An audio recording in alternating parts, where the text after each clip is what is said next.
Shalom, shalom, shalom, shalom. C'est votre humble serviteur, le prophète Ézéchias Mboukou. Oui, émission na biso tozaka nango masolo na prophète. Eza émission moko tozaka nango chaque samedi de 19h30 ou plus tard 20h21h na chaîne na biso Tolo Blavi Papi Gagne. Bomoni samedi outi koleka nazaka ki émission te parce que tozoki mwa kokoso ya matériel. Donc tozaki na problème à réseau ezaki mobulu. Yango moni lundi nazoyi tenter, mardi nazoyi tenter, lelo mercredi nazoyi temps ya kosala émission na biso masolo na prophète Ézéchias Mboukou, l'homme de la repentance.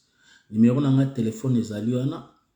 Après émission sur na posa éclaircissement au benga to sololi et puis to yebi ko bondela pe ko zo solution na ba question au botuna.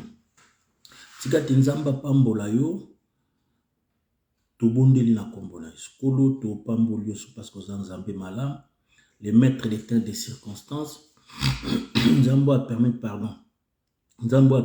que émission salama. Tu dis que samedi, tu as une pause à ça émission, yo permettait mais permettre le émission salama. Nyons to goloba ils ont ça le coup na kombo na Yesu. Amen. Masolo na prophète émission na biso ya mbale uti koleka to solo la qui sur les dons de diversité des langues. Tu as toujours na don diversité des langues mais les autres partager sur les dons de discernement des esprits. Bien mais na kata don ya discernement des esprits tozana quatre sortes d'esprits na kata don ya discernement des esprits. Parmi les 9 dons, soit qu'il y a 1 Corinthiens 12 de 1 jusqu'à 31. Bon, autant na honte si autant na ki on balo to les camélés toujours développer kaka. Mais surtout qu'il y a don ya discernement des esprits, tozana 4 sortes. Il y a l'esprit. Nous avons l'esprit de Dieu, l'esprit des anges, l'esprit de l'homme et l'esprit démoniaque ou l'esprit satanique. Donc, l'esprit wana yango et animaka l'église. L'église est belée toujours mon l'élo.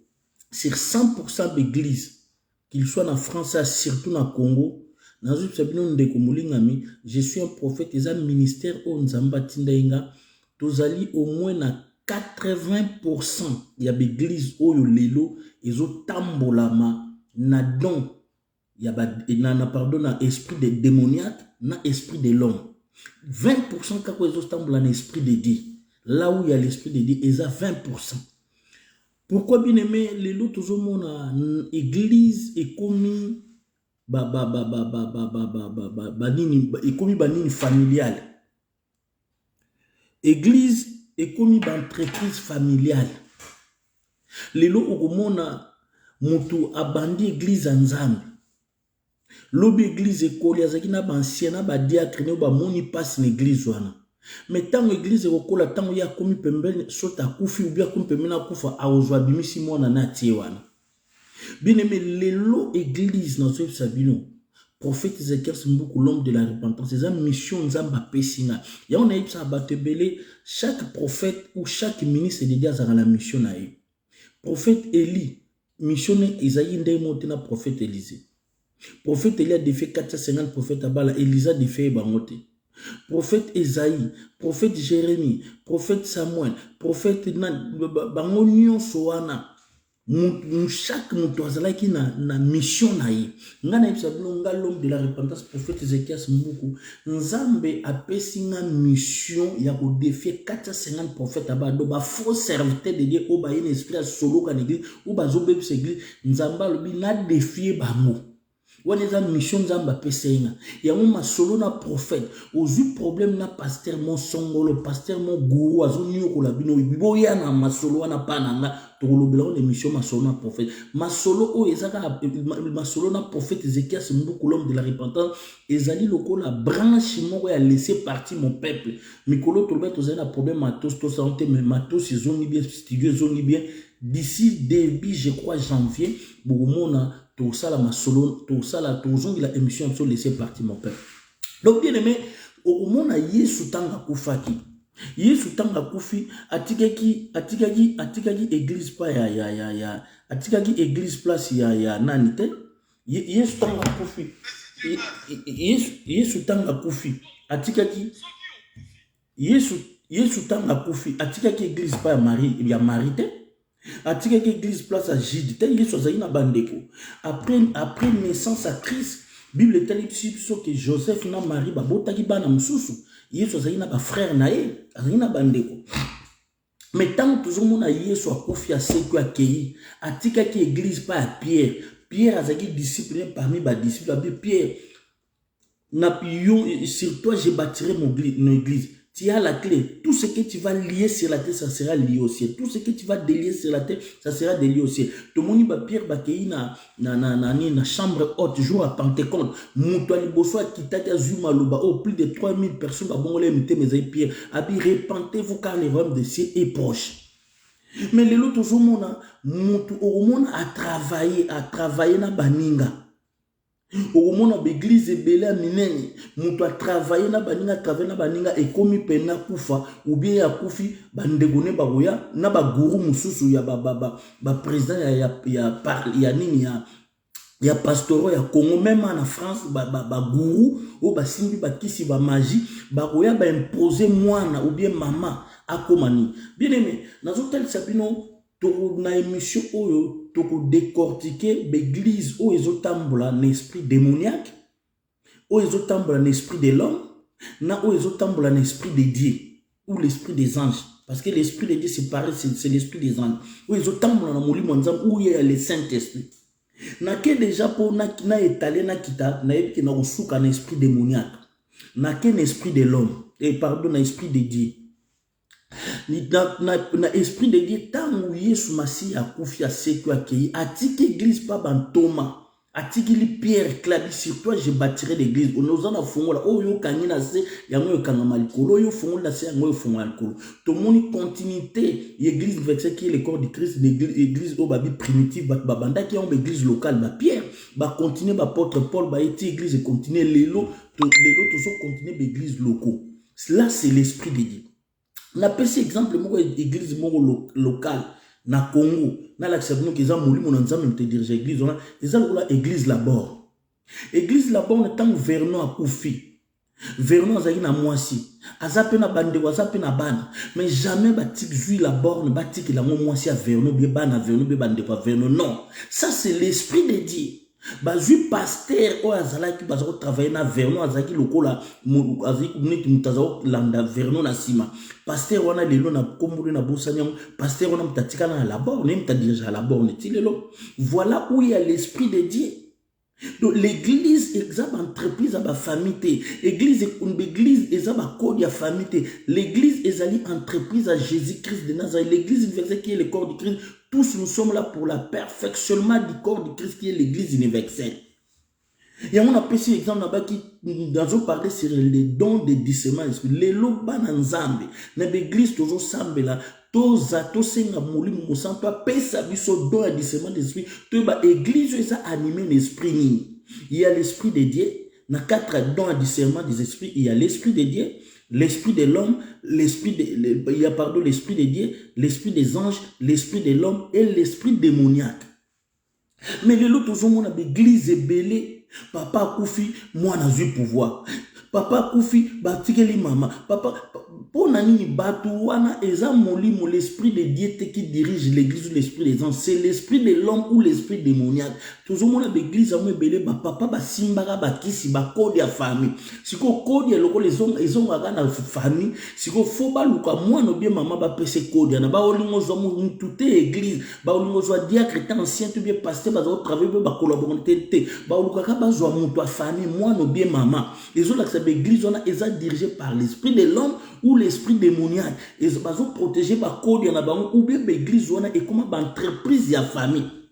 L'esprit de l'homme quand Christ est mort, il est resté de mort, il est parti à la droite du Père, a dit église pas à Pierre.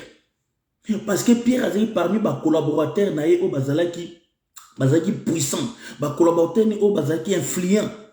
Les lots, tout le monde a même papa Vernon a confié, on a passé exemple l'église locale na Kinshasa au Molimo Nanzambe ça. Papa Vernon tang a confié église et tigali pas moi c'est à Vernon il y a la borne église et tigali pas ban à Vernon pas ban de Vernon église et tigali pas à collaborateur au bazar travailler hiérarchisation ou avec après papa Vernon yum tazo comme église voilà les églises comme la borne et ça église où ils sont dirigées par l'esprit de Dieu.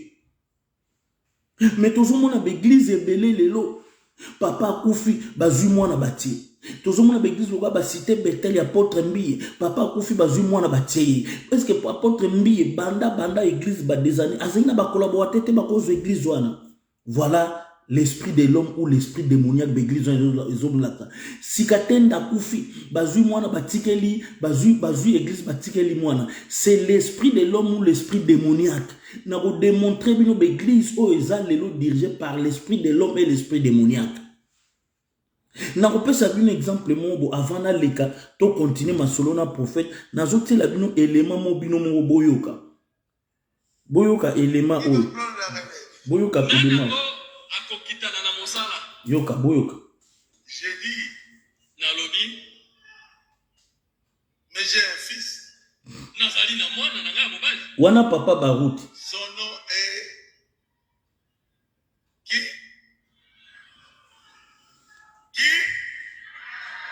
Carlos. Mwana nanga mobali azali kombo na ye ezali nani? Carlos. Ezali Carlos. Qui apprécie son ministère ici? Banana wa basala na mosala na côté botombola maboko.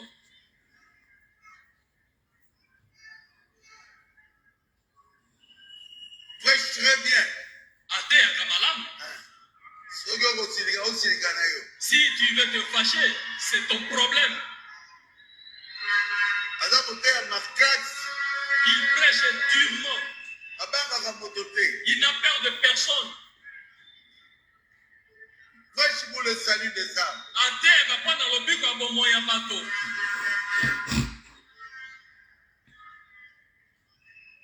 Mais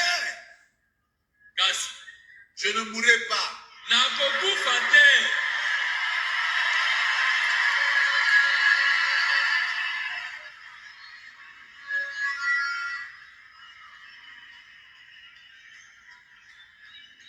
J'irai en enlèvement avec vous.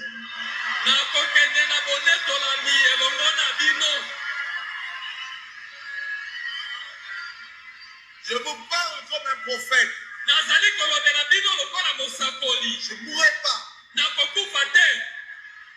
Nous irons ensemble dans l'enlèvement.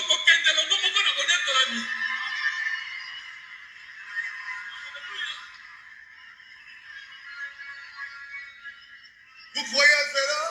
Amen. Mais Carlos est comme un autre moi ici.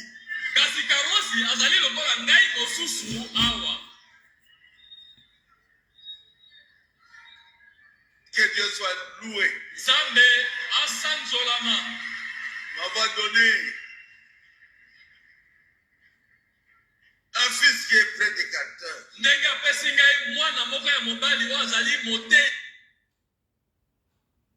Mais bien aimé dans le Seigneur, Oyo Azolobana eza papa Barouti.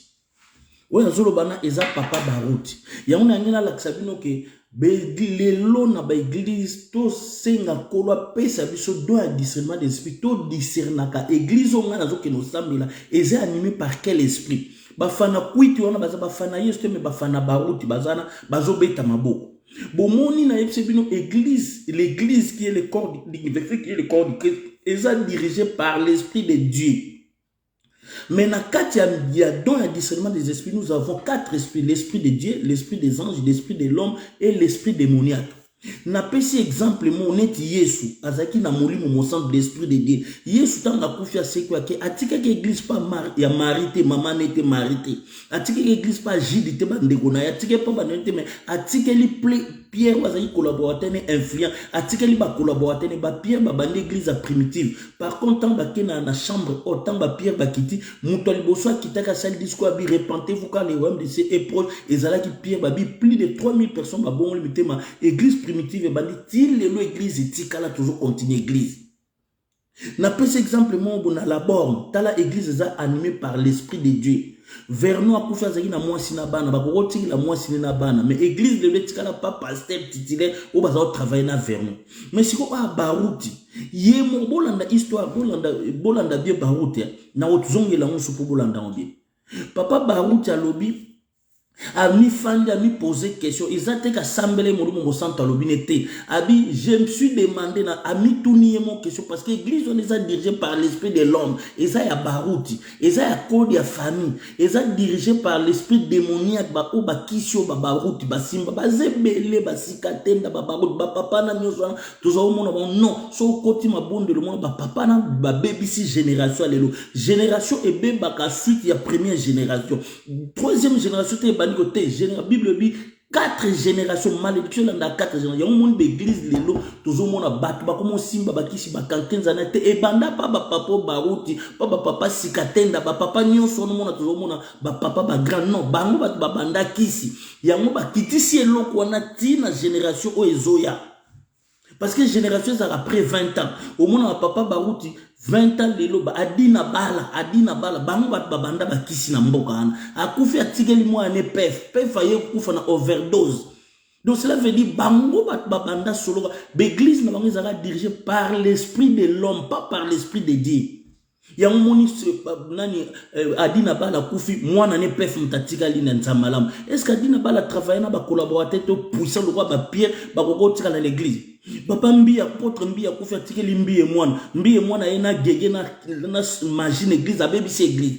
Nga zana témoignage muto ayebisanga mbia ke no solola na mai na butu parmi ba collaborateur ba kiti na fleuve bango batikeli keke papa yoka mbie kuna kazo solola pena na mai na butu. Bakenami vers 0h 1h du matin. Moi non sikatenda, papa sikatenda koufi atikeli code ya famille atikeli pour l'église dirigée par l'homme atikeli yango moi na neema sikatenda un grand magicien soit yeko bomal sous église. Lelo barouti, papa barouti alali comme l'église est dirigée par l'esprit de l'homme. Papa barouti habite que j'ai prié le Saint-Esprit m'a dit talbi, je me suis posé la question mukolonga na kokufa na otikela na l'église heureusement na mwana na Carlos yoka babeti parce que batuana baza bandimia Yesu te baza bandimia barouti.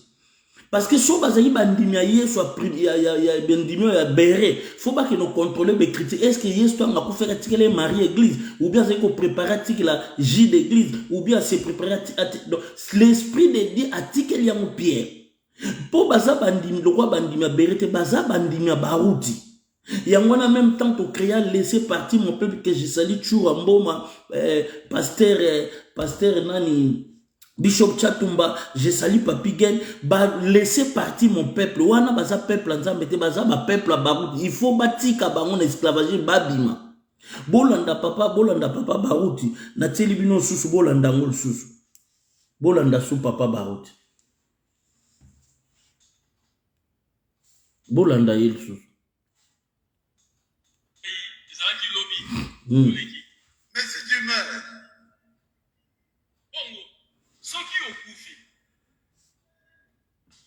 donc ezalaki lobi leki soki na j'ai dit mais j'ai un fils. Son nom est qui?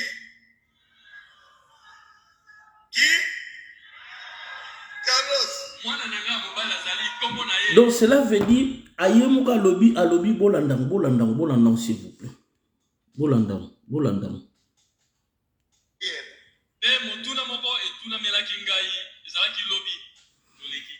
Mais si tu meurs,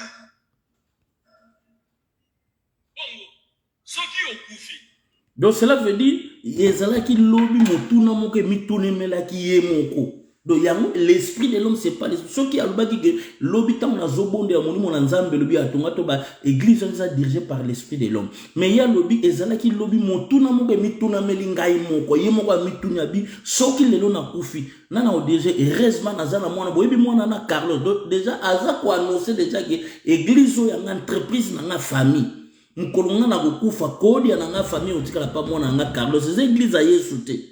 Bulu balanga ba papa barouti banda ba ministère ba travailler na ba Carlos tam sou pas bana ministère Carlos na na botamité azala ba ancien na ye azala ba collaborateur ni ba pasteur ba évangéliste banani et puis ba cher na bango ba kundia ba code c'est mutu so à côté ati mutu côté kaka e secret église pasteur ka yo mon côté raté yo mon vision déjà vision za nzambe yo mon pasteur représentant mutu côté ati ba sala nzambe nyonso au travail na mise bazana droit côté l'église ba frère Christ ba sœur Christ ya ba prédicateur prédicatrice bazal l'église ba ancien bazali ba prédicateur prédicatrice bazal l'église ba diacre ou ba diagonese ba prédicatrice ba prédicateur bazali l'église ba ministre de ba prédicateur bazal ba côté comment pasteur kaka yo mo faute bo soso la bien aimé l'église alléluia.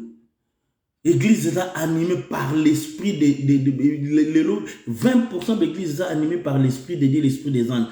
80% est animé par l'esprit de l'homme et l'esprit démoniaque. Donc, Barout, il m'a dit, l'église est aïe, est nzambiti.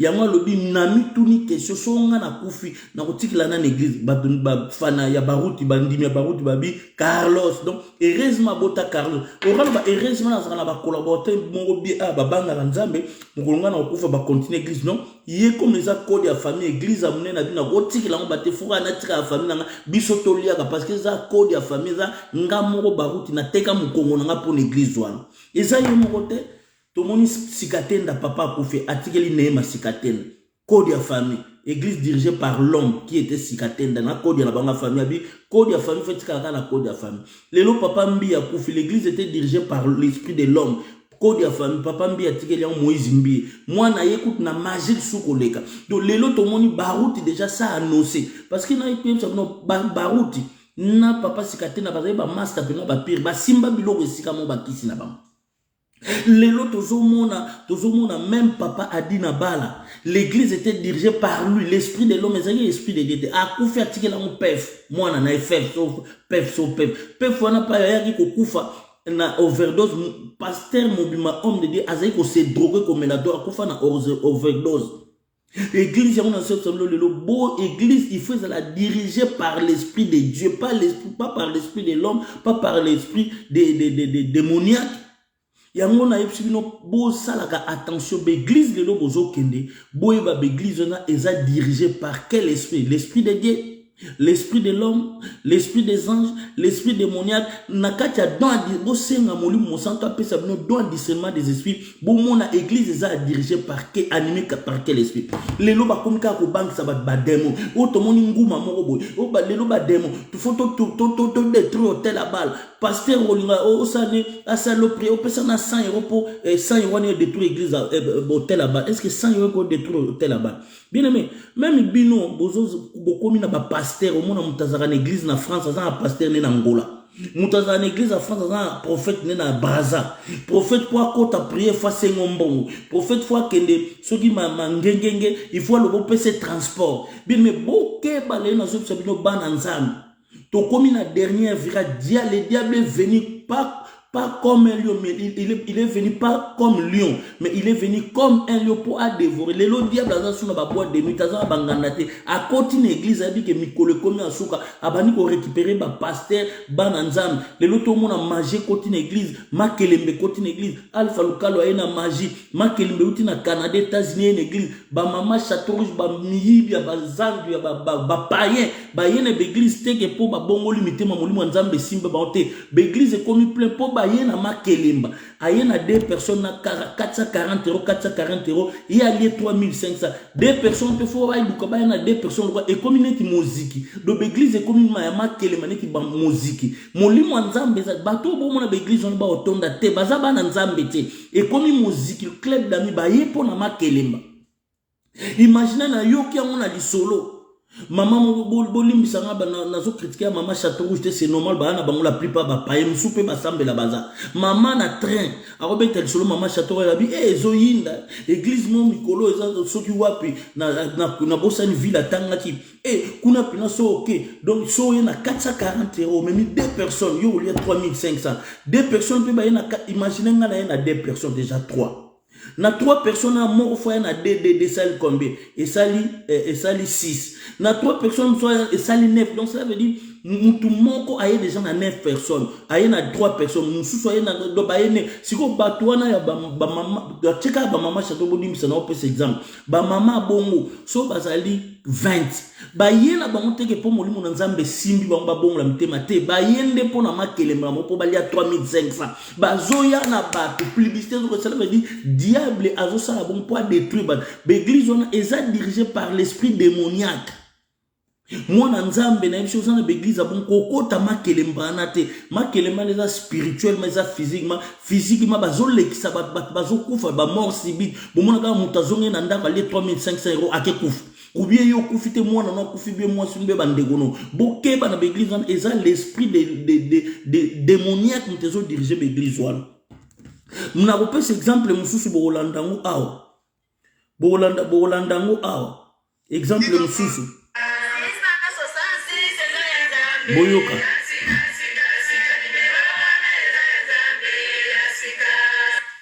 Nandimeli sini 666 pona moni tata nzambe na lakisinga yango. Lakisa yango na batu nanga mokili mobimba. 666 eza numéro ya Yesu akotaki na ngona mboka boyenge be.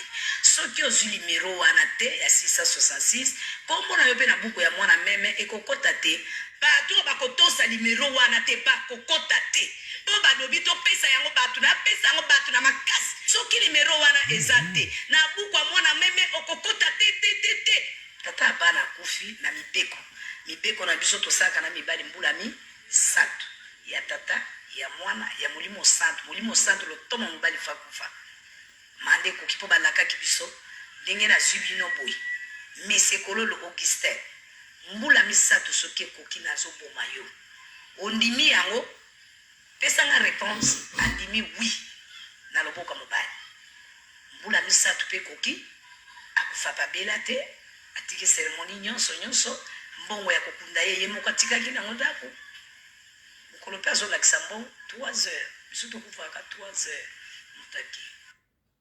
Donc bien aimé, binomo bomoni yango sabino l'église eza dirigée l'église lelo soko ken église zala na don à discernement des esprits pour oyeba église wana eza animée par église wana eza animée par quel esprit? Église wana eza animée par quel esprit? Bomoni ya liboso na laksibino baruti papa baruti na laksibino exemple ya église o eza dirigée par l'esprit de Dieu. Par exemple Yesu tanga kufaki atikeli J d'église atikeli marité matikeli ba Pierre wazali parmi ba apôtres na influents abi Pierre na pesio fongola sur toi je bâtirai mon église de l'église. Tout ce que tu liras parce que ça fongola o yo lié na sango yo liamé likolo o fongola sango yo fongola likolo. Yesu atikela église pour na famille neta atikela Pierre na pesibino église ya lelo lokwa ba labor Vernon akufi papa Vernon akufi atikela yango mwasi nete bana nete atikela yango moki oyo na parmi na hiérarchisation azaki pasteur azaki kolanda Vernon na yebo le sabino sko o eza dirigé par l'esprit de l'homme na pesi exemple papa Baroud albi ami vunjo ami fanda mituni kezo mkolonga na okufa na remplacer nga bamso ba na heureusement na zanga mwana na bota Carlos. Est-ce que papa Baroud bana ministère azaka na ba collaborateur te ba passer musu bateya na simana bazati kaka Carlos tangu ya banda église tamusu Carlos na botamité ozona ba ancien l'église ba diacre ba diaconesse ozona ba ministre de Dieu oyo ke lobi soki yo zate ba go diriger église ba go teya pe maintenant ya otikela ngo Carlos papa mbi ya kufi atikeli mbi ya mwana sikatenda kufi atikeli sikatenda ya mwana adina bana kufa na iso batantu zo mona ba vrai baza ba fonga na bondela nzamba tasinga génération ba baby si génération le ba kankenza ba simba ba kisi ba mutombo ba nani ba mukuna ba beba eza badina bala biloko wane kititi na bato wana eza kate bandi lelo yango bi malédiction de l'église congolaise. Mo badina bala batikele biso e Holanda 4 générations yango pasi na mboka nezo compter parce que ba sala nzambe ba négocier na diable ba politicien ba négocier na diable Mobutu abi pour l'unité de ce pays s'il s'agit de négocier avec le diable je le fais ba politicien ba négocier na diable ba ko prier pour na politicien ba bonga mteme ba sala nzambe lelo ba sala nzambe ba négocier na diable magie siko mboka bateki yango pa diable o diable epse Yesu so lingina peso mukilio fuka melanga na peso resima Yesu azaki parole à longue bien aimé diable abanga prière te abanga muto azana connaissance à parole Yesu asisi 40 jours et 40 nuits mutabimida game taliboso za diable abanga yi prière te mais Yesu ayaki ko joyer parce que Yesu yemo aza parole azana na connaissance à parole linga na vino sansaka prière na parole plus mingi na connaissance à parole parce que so biso zana ba connaissance à parole tende ba koti biso pe ba réseau ana bino mo bolandi mwasi oyo yango na yebisa bino oyo esprit ko dirigé par l'esprit démoniaque caché à 665 na apocalypse ba yebisa biso na grande tribulation. Tant antichrist a roya sikon a repesa Israël mkongo ya vers nation a obeta ba kacha 665 apocalypse 18 le so po somba bombo foza kacha 665 siko ya zolo ba Yesu akota na kache na nzamba tindila ki apesa bato mutu nyonso okene église en face wa kacha et puis alobi ba signer un contrat à 3 ans mo plata mwana moli mo santu mobali na 3 ans fois kufa donc cela veut dire ba kisi na bango esprit démoniaque dirige église après 3 ans mobali a robala mama na fois kufa bomoni papa na kufi après 3 ans kufi bande konanga église lelo nazo yebisa bino église lelo eza ya kobeba il faut vraiment don ya discernement ya église discernement des esprits eza lelo na l'église parce que bien aimé église belé lelo eza sous dirigé par l'esprit de l'homme et comme dirigé eza sous dirigé par l'esprit de l'homme comme dirigé par l'esprit de l'homme esprit démoniaque boyo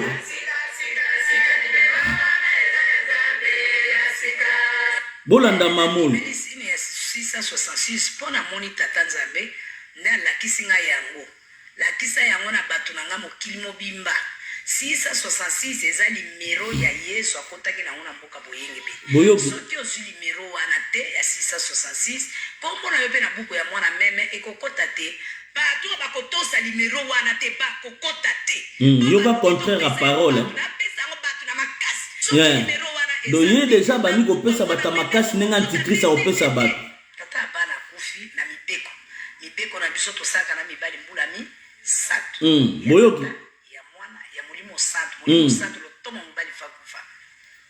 l'église est dirigée par l'esprit démoniaque. Boyok. Mais c'est Kololo Augustin. Kololo Augustin. Ondimi yango. Pesanga réponse. Andimi oui. Andimi oui. Na ba contrat na ba keno signer na secte wana. Akufa pa belate. Atiki cérémonie nyonso. Mbongo ya kokunda ye moko tikaki na ngondako. Mukolo peso la kisambo 3 heures. Oui, qui va pouvoir à 3 heures. Donc, bien aimé, bon fongola misu na église eza ya kobeba na niveau moko fongola siko boyoka o eza dirigé par l'esprit de l'homme. Boyoka siko eza dirigé par l'esprit de l'homme. Hein?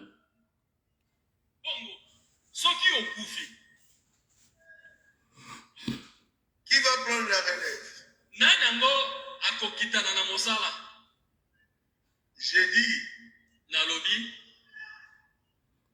mais j'ai un fils. Nazali na mwana na nga mobali. Son nom est qui?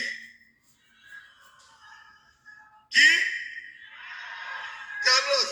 Mwana na nga mobali azali kombo na ye ezali nani? Carlos. Ezali Carlos. Qui apprécie son ministère ici? Banana wa basekalaka na mosala na gote botombola maboko.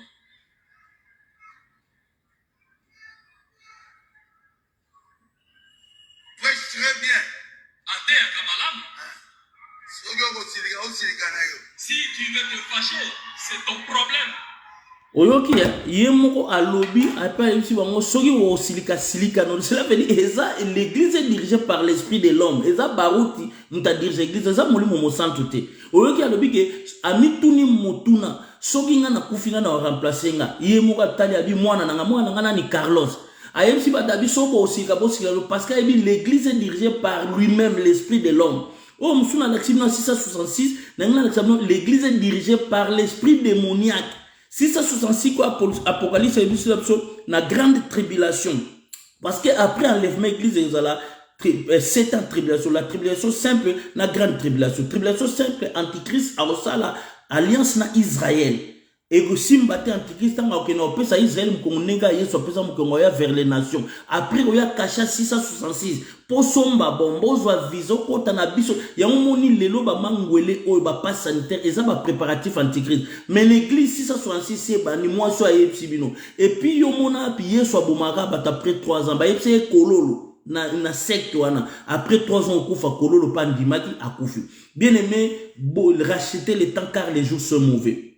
L'église est belée, le commis avant qu'une église au côté, il faut que l'église soit animée par quel esprit? L'esprit de l'homme. Et pardon, l'esprit de Dieu, l'esprit des anges, l'esprit de l'homme ou l'esprit démoniaque. Dans le discernement des esprits, nous avons 4 sortes d'esprits. Il y a un moment où l'église est belée, le commis à côté, il y a bandoki. Bakomika ko bang sabat bandoki ore ba pesa ba crainte à Yesu yo nabi banda ko tolala banda ba place to kola ba parents so bazaka bandoki ba boma biso kaka yo bandi ko banga bandoki kaka na poto okomi papa soki na bana soki 10 mama so na bana 12 ba boma yo teka bandoki ba koya ko leo kaka mikolo kaka na poto okomo banga bandoki na kini bokomi na ba pasteur bakomi ko baby sabino mémoire bakomi ko traumatiser le tala bien même ba yekol ba yepsi Yesu abi montre-moi le Père, cela me suffit. Au moni lelo so okufi malade ils ont droit au bomote so okufi Yesu ntabomio malade kutu médecin longa ya salie do li prendre ngi mutu passe au meliango médecin longi ni so ba sali opération biki kutu coronavirus yo yaki na esprit de mon médecin longa nga sali mangwele lelo bat ba okufa te bon kaka esprit de mon o Yesu longa ngo yatila 2021 sur la croix de Golgotha loba amen yo que no banga o ndoki o banga o balobi éléphant o nini e ko bomanga yo que o zamona nzambe to tanga parole de Dieu. Il faut vraiment au bandotanga malubana nzambe ko banda lelo nzamba ebeyo okoma na crainte à Yesu roza na crainte à bandoki crainte soki ya ba scorpion crainte ya ba nyoka crainte soki ya ba nino za na ngombe roza nsu mwana nzambe te désolé mwana nzambo ayibi parole oke na mboka mo babi kendo évangile babi bandoki baza kuno robanga noti parce que l'église est animée par l'esprit de l'homme et l'esprit démoniaque ba komo kote sabino l'esprit ya bandoki. Or, bisot aux gens de l'église animé par l'esprit de Dieu. L'esprit supérieur, c'est le Saint-Esprit. Yesu sia longa liwa. Bien aimé, kobanga non dogite. So kufi eza non dogite. Ndogite amsoka mitungi. Eza Yesu ntandimi asigno kufa. So Yesu abi non au kufa ti. Même mutu esal déjà mutu passe médecin longa wa saliango doliprane. Coronavirus médecin longa wa saliango vaccin. Bon kaka liwa o Yesu sia longa ngo. Nani obomayo? So kutu liwa médecin zolonga nga sali yango ba kispo ba kufa so ki mutu passe au meli do le prendre bide bongo liwa o esprit de mort Yesu mutalonga tala liwa mutalonga nga reza Yesu akufia seku azana droit à paix to banga na sote to banga Yesu bien aimé so zana crainte nzambe ba kolo ba no mwana no zando go banga no ete yoko to prier pour longole kindukana tika tenzamba pambola bino tokeba lelo église komi animée plus mingi et comme animé sur 100% de l'église, 80% animé par l'esprit de l'homme, n'a l'esprit démoniaque.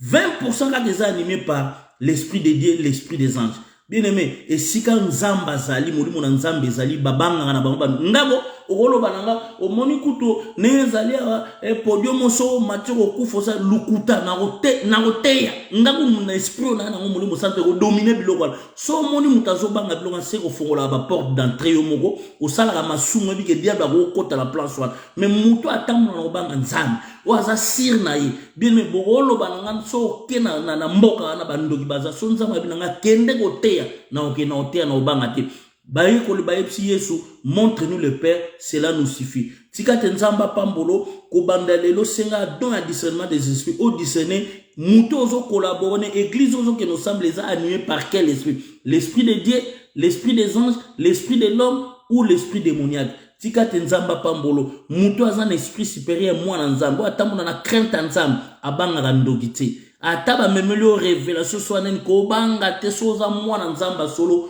oko prier pour olonga. Nous avons reçu l'esprit supérieur qui est le Saint-Esprit, l'esprit de Dieu.